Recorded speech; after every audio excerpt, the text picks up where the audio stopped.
kelas A2 Keperawatan, jurusan Keperawatan dari Universitas Pembangunan Indonesia.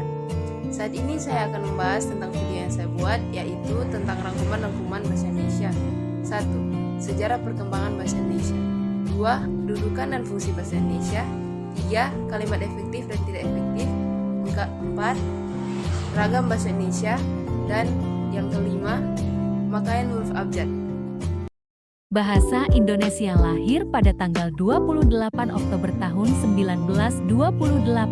Pada saat itu, para pemuda dari berbagai pelosok Nusantara berkumpul dalam kerapatan pemuda dan berikrar, 1. Bertumpah darah yang satu, tanah Indonesia. 2. Berbangsa yang satu, bangsa Indonesia. Dan 3. Menjunjung bahasa persatuan, bahasa Indonesia.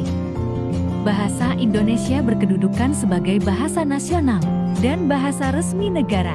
Dalam kedudukannya sebagai bahasa nasional, bahasa Indonesia berfungsi daerah sebagai sarana pemersatu berbagai suku, bangsa, dan sebagai sarana komunikasi antar daerah dan antar budaya daerah.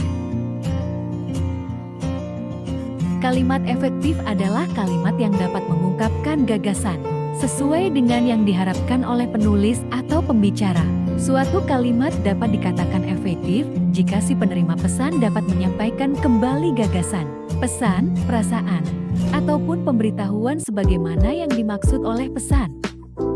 Kalimat tidak efektif adalah kalimat yang susunan kalimatnya tidak mudah untuk dipahami dan tidak dapat memunculkan pesan yang lengkap dan jelas bagi pembaca atau pendengar. Kalimat tidak efektif adalah kalimat yang susunan kalimatnya tidak mudah untuk dipahami dan tidak dapat memunculkan pesan. Ragam bahasa Indonesia adalah variasi bahasa menurut pemakaiannya yang berbeda-beda dan mengikuti topik pembicaraan. Selain itu, menurut hubungan pembicara lawan bicara orang yang dibicarakan sekaligus medium pembicaranya, seperti yang sudah sempat disinggung pada bahasan sebelumnya. Ragam bahasa Indonesia memiliki fungsi sebagai alat pemersatu semua ragam bahasa yang ada di Indonesia, berfungsi sebagai simbol kebanggaan nasional dan identitas bangsa serta sebagai pemersatu antar kelompok etnis pengguna bahasa sekaligus alat pemersatu daerah adat dan budaya yang antar daerah. Dalam bahasa Indonesia, istilah abjad merujuk kepada huruf alfabet. Tiap huruf mencerminkan satu bunyi atau lebih. Contohnya, huruf E mampu menggambarkan bunyinya dalam kata bensin, E dalam kata benang. Urutan abjad terdiri dari rangkaian huruf, dari A sampai Z dengan jumlah 26 huruf. Halo buat adik-adik SMA dan SMK yang sudah mau beranjak ke perkuliahan dan yang masih bingung mau kuliah di mana, mari bergabung bersama kami di Universitas Pembangunan Indonesia Manado. Selamat datang di Universitas Pembangunan Indonesia Manado yang terletak dekat dengan kawasan bisnis Bahu Mall Manado. Tempatnya di Kelurahan Bahu, Lingkungan 3 Manado, sangat strategis di pusat kota Manado.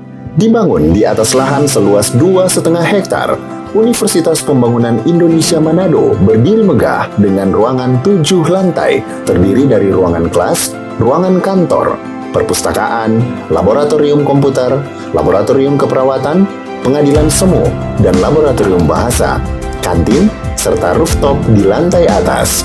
Universitas Pembangunan Indonesia Manado memiliki 6 fakultas dengan program studi, yaitu Fakultas Pertanian, Prodi Agribisnis, Fakultas Hukum, Prodi Hukum, Fakultas Teknik, Prodi Teknik Elektro dan Teknik Sipil, Fakultas Ilmu Sosial Ilmu Politik, Prodi Ilmu Politik, Fakultas Sastra, Prodi Sastra Inggris, Fakultas Keperawatan, Prodi Ilmu Keperawatan, dan Profesi Nurse.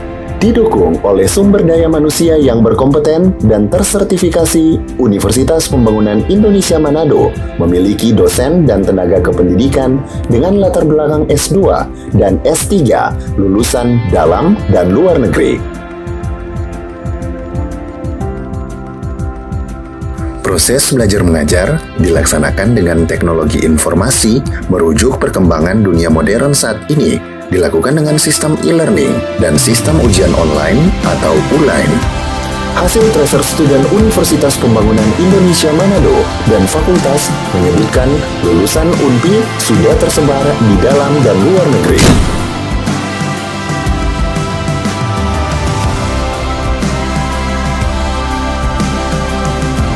Selamat bergabung putra-putri terbaik bangsa. Kembangkan dirimu, raih cita-citamu setinggi bintang di langit. Kami siap menghasilkan generasi terbaik dan pemimpin di masa depan.